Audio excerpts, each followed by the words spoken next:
Thank you for joining the Resilient Cyber Show. My name is Chris Hughes, along with my co-host, Dr. Nikki Robinson. Hey, everybody. And today we're joined by Darwin Salazar. Darwin, thanks for being here.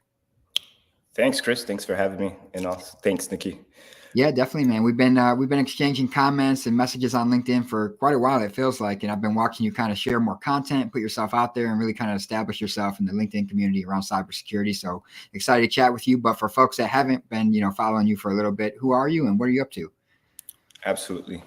So I got my start in cybersecurity about 6 or 7 years ago now. I interned at a public policy think tank while in college at Salve Regina University in Newport, Rhode Island. And there I really got exposed to the significance of cybersecurity in international relations and public policy. And then from there, I started attending more cybersecurity conferences and got really kind of like engulfed by the cybersecurity flame. Ended up founding the Cybersecurity Club at the university. And I actually went to the B-Sides Boston, and I came across Security Weekly's table. And I met Paul Asadorian and several other security legends and pioneers. And then ended up interning at Security Weekly, became like a full-time employee, just helping with guest relations and things of that nature. And just continued to follow my passion and curiosity in security, and ended up interning at Ford Motors as a red teamer. And that was super fun. And as I wrapped that up, I went into my master's, my +1 at Salve, and got a call from a recruiter at Johnson & Johnson. And they wanted me to join their medical device security team. They were working on some pretty interesting things around digital surgery and building out a digital surgery platform from scratch. And just continue to follow my curiosity. And I think, so I spent 2.5 years there and did a lot of things related to like compliance and high trust, really focusing on the device to cloud pipeline, and building out a secure SDK and things of that nature that would go on these medical devices. But I also got my first exposure to cloud security there, and went over to Accenture. After that, did some cloud security consulting, and I'll end it there. I don't know if we want to continue going down that, or if you have any questions on what I've covered so far. But the other stuff that what I've done since Accenture will, I'm sure, unravel several threads around like security data, detection engineering, and things of that nature. So we could jump into that, or if you have any questions on kind of like my origins or anything that you would want to double tap into. I know it's like medical device and vehicle automotive security are super interesting, something that always like piqued my interest, and why I pivoted over to cloud security is extremely, I think, an interesting story. So yeah. Yeah, it's awesome. It's I didn't know that about your background, and I'm going to talk to you a little bit about your newsletter and stuff later in the conversation. About content creation. So it's funny to hear that, that parallel you had with Security Weekly, because like that kind of makes more sense now why you're out here putting content out and doing some of the things you're doing. So that's super cool. Yeah, we're definitely going to dive into a lot of these topics. Yeah, I think that's probably one of the things that, like Chris and I bonded over initially too, was like content creation, right? And sort of like what interested, you getting into the field in general. So can you talk a little bit about what specifically interested you in cloud security? Because it sounds like you've had sort of this, I would totally agree. I think automotive security, healthcare, like there's such different industries and different things that you want to secure. So can you tell us a little bit about what got you interested in cloud security? And I know that you have a particular interest in misconfigurations. So was there something that like some event, like we talk about, there was that one vulnerability that made me want to get into cyber or something. So was there something that happened that spurred your interest? Absolutely. Great questions. So when I think about like my time back at J&J, I was wearing several hats on the project that I was on, and of course focusing on the device to cloud pipeline, which led me into touching the Azure IoT Hub stack, which then I started getting visibility into Azure Security Center at the time. Now it's called Microsoft Defender for Cloud.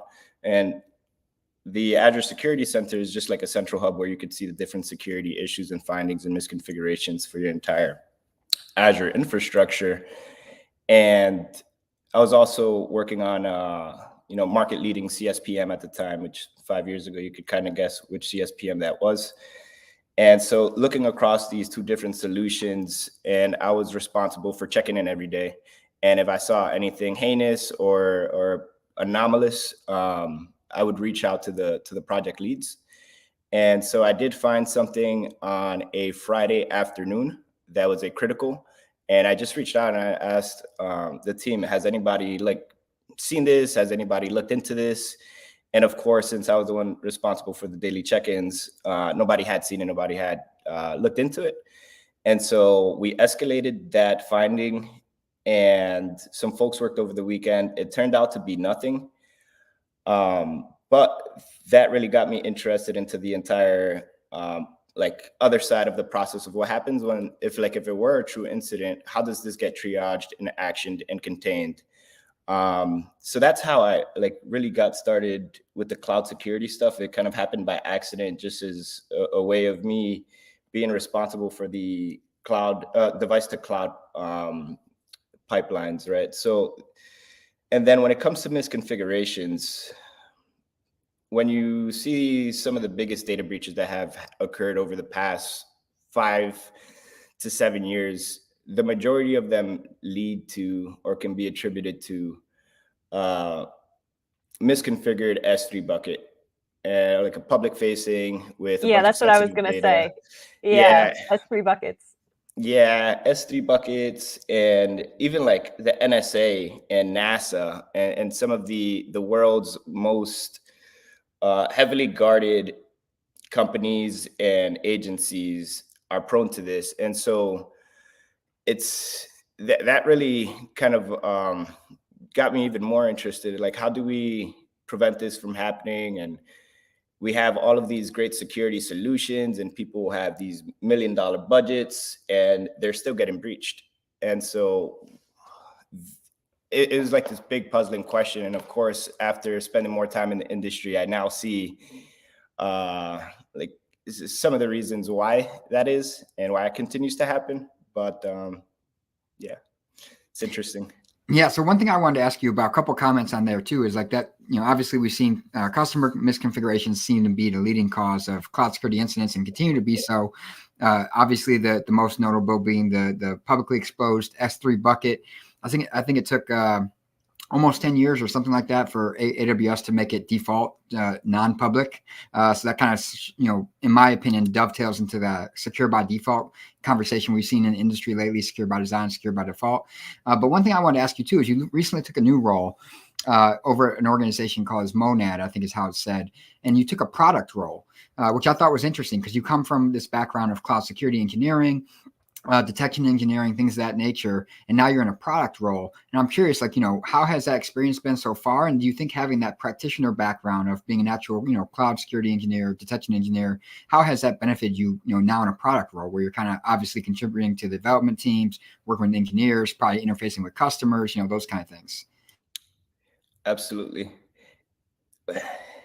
When I take a step back and look at my career trajectory and my career arc, I've always followed my curiosity and passion. I don't think about my career in a linear fashion or in a linear way. I have these certain end goals that may include creating my own security company and my own security product. And one thing, as I've gone through my several different roles in security with IoT security, detection engineering, cloud security consulting, which is client facing, and then detection engineering at Datadog for the CSPM product there, where we were building something from scratch and really having influence over the design, different things like the overall user experience, right? And so when I was a cloud security consultant, I became truly empathetic to the client's needs, requests, because your job as a consultant is not done until the client green lights something. Of course, there's scope creep that you have to be careful of, but ultimately you want to make sure that the client is satisfied with the deliverable.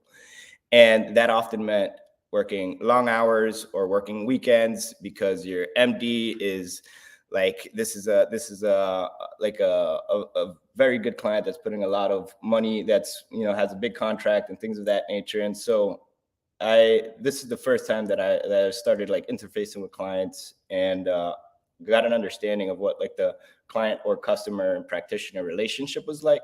And then when I joined Datadog, building that product from scratch and working with the designers and the product manager there, I even led a feature to production, which related around what are the top 10 most critical misconfigurations for each of the cloud providers, right? And so I just became truly empathetic to the user experience of, I was someone who has been using a CSPM for over 5 years.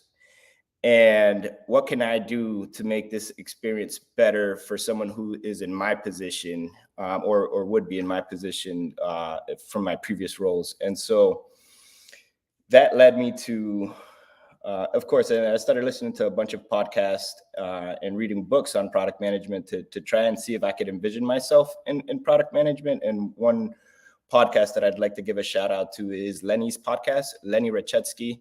He has amazing stuff for product managers, but also for founders. He just released like a 7-part series on like scaling your B2B SaaS company, how to find your product market fit, identifying your ideal customer profile and things of that nature.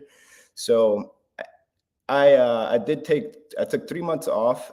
Yeah, and thanks for putting Lenny's newsletter there, Chris. I took a step back and I took 3 months off to like travel. I went to 11 countries over the summer and was just reflecting on what my next move would be. And I decided that it'll be product management. And it was an interesting choice to do product management at a Series A startup, because there's no like written playbook or guardrails or framework that exists internally that could like teach you how to learn the ropes of product management. So it's all like trial by fire. And it's been a heck of a ride. And I've just completed my 60 days. And I feel like I've learned so much. And so it makes me feel like it was the right decision. But yeah, to answer the second part of your question, Chris, has my background as a practitioner helped me be a better product manager?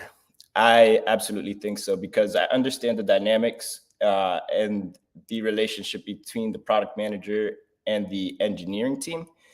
And I truly believe that cultivating like a very good relationship between those two teams is crucial to having a good product function at the company, but also understanding the customer and the user and truly being able to put myself in their shoes when designing a new feature and what's their user journey and the different workflows and how to accelerate time to value and things like that. I think having that practitioner background definitely enables me to be better at my role. Yeah, a few things you said there I wanted to highlight. One, I'm a big fan of the newsletter too. That's why I threw it up on the screen there. But lately I've been digging into a lot of product materials myself. Like I've been reading the Build Trap and reading things like that and diving into those things. And for a few reasons. One is there's a big emphasis on outcomes over, output, which is like, in security, we're often doing things, but we're not really measuring, are they actually driving down risk or having any kind of output or impact, I should say. And then also I've been seeing this shift from application security to product security. And I think that there's an importance for security practitioners to orient ourselves around products, because now we use software to drive products and drive value for the business. And also I think it's critical for us to be able to build rapport with the product lead, the product owner, the product manager, et cetera, if we want to influence the security of a product. It's like they're a key stakeholder that we need to build that relationship with if we want to influence the engineers and what they spend their time doing. So I think those were awesome points on your part.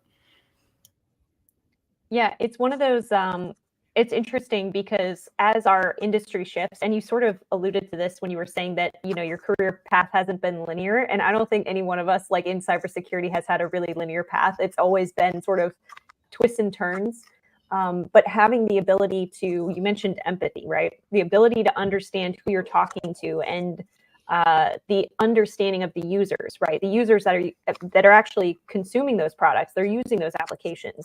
How do they see, how do they see security from that vantage point? So I love that, adding that human element. So to sort of continue on that track of like the human element, the user experience, there's been so much talk about, we started with DevOps and then it was DevSecOps. Now we're talking about data ops and SecOps. We're really talking about a lot of bridges between teams that originally and classically have been quite siloed, right? Like doing their own thing. They have their own mission. And we're talking about really bringing these teams together, and more from a practitioner side, but bringing these teams together so that they can understand their own, each other's challenges and work together. Do you see more of this, like even from the product security angle, right? Like, do you see more teams sort of coming together and working together so that way we don't have these very strict silos between teams? That's a great question.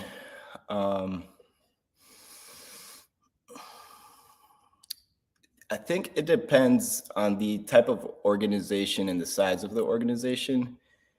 When I think about the Walmarts and the Netflixes of the world, where they have like enough budget to support a team of, 200 plus security focused folks, whether it's like software security engineer and some like a team of like 20 GRC engineers and things of that nature.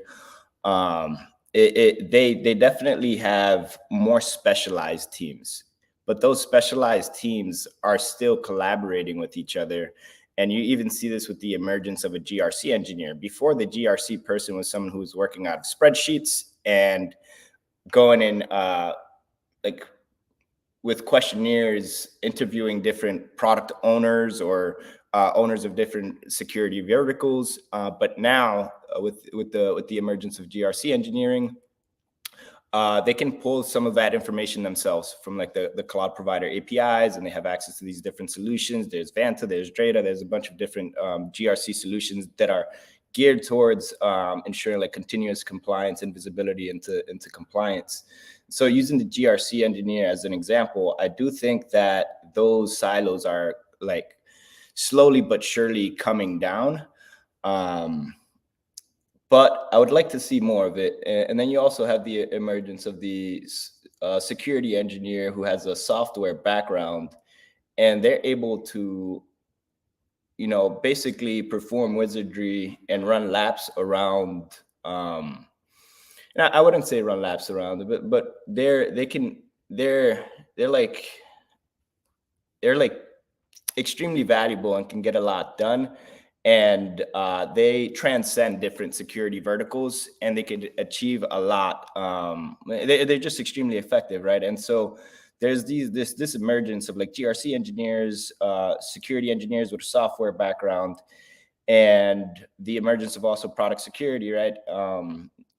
I think those silos are coming down. And when you look at the entire data-driven security data ops, security data lake movement, whatever you want to call it, I think it's also geared towards that, just centralizing all of your data in one format, one schema, and to make it actionable for whoever needs it. And so there are primary and secondary consumers of the data. When you think about like primary consumers of the data, those are the folks that sit in your SOC that are going to be actioning the data that is coming in. But then you have the secondary consumers, which may be your governance, risk, and compliance teams, who use those metrics, who use that data to create metrics and dashboards. And those metrics and dashboards is really where the rubber meets the road, because that's what gets presented to the board and shows ultimately the effectiveness of your security program, and is what allows you to vouch for the budget that you're asking for as a security leader and things of that nature. So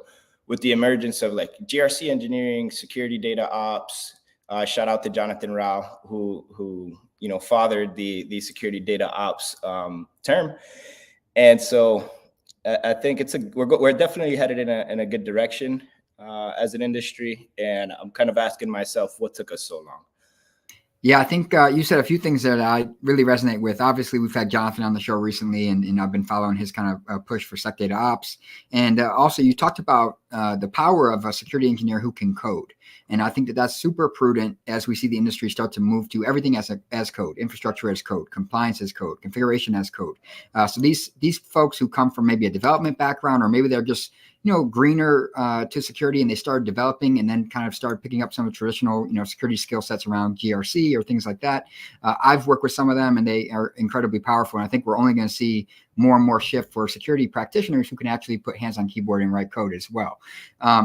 And then super prudent insights around the data, the data that's empowering. We need to provide visibility. We need to provide reporting, things that are material, right? We're hearing materiality discussions. It's hard to do that without data. So I know you took a new role, as we said, at Monad, which focuses on security data lake. Tell us a little bit about what do you all do there, and, why are we seeing this push in the industry for this, security data lake approach, or the security, this data-centric approach to security? Absolutely. Great question. So our mission here at Monad is to, and we've kind of have this term like lighten the load of, like, your security stack is heavy, let us lighten the load. And so what happens is, at the average large enterprise, and this is based off of Microsoft's latest numbers and report, which Palo Alto referred to it in their previous quarterly earnings, the average large enterprise has over 75 security solutions. And if you think about the largest banks of the world, let's say your Fortune 5 or your Fortune 10s, and they have, they're operating on multiple clouds. They have hybrid environments. They have legacy systems, and they're also involved in a lot of mergers and acquisitions. So they're inheriting a bunch of infrastructure and a bunch of different security solutions. And so how do you empower your security teams to keep up with these massive digital footprints? It's not by keeping the security findings and data in their siloed solutions. It's by extracting that data and centralizing it in a place where you can make it actionable and get value and get insights from it. Because otherwise you would just have your security team pivoting from solution to solution to try and derive insights so that they can act upon it. And by the time they're done, let's say doing their quarterly compliance report, those compliance results have already changed. And so this comes in the point of continuous security, continuous compliance, and things of that nature. But our goal at Monad is to, number one, manage that data infrastructure that allows you to get data from point A to B, whether it be a security data lake, a S3 bucket, PostgreSQL, GCP, BigQuery, wherever you need it, but also unify it into one schema. And so this is where a lot of organizations have trouble, is they don't have data science teams that can come up with their own data model. And so they can leverage the Monad object model, or we could also transpose it into OCSF, Open Cybersecurity Standard framework, which is brought in by AWS. And I think there's now 70 plus community partners there, security vendors and open source solutions. So we could transpose it into the Monad object model, OCSF, and we're soon bringing on the capability to for users to bring in their own data models, so that they don't have to change any way that they're already the way that they're already doing things.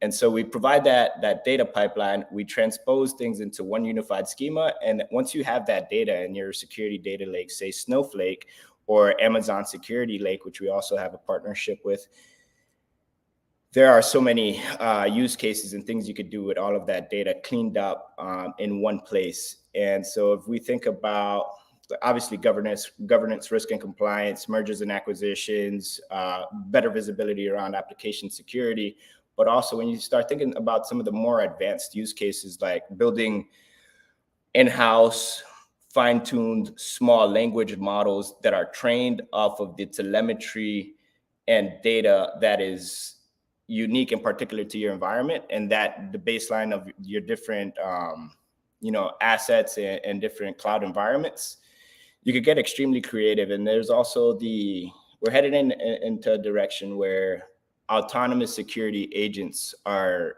being talked about more.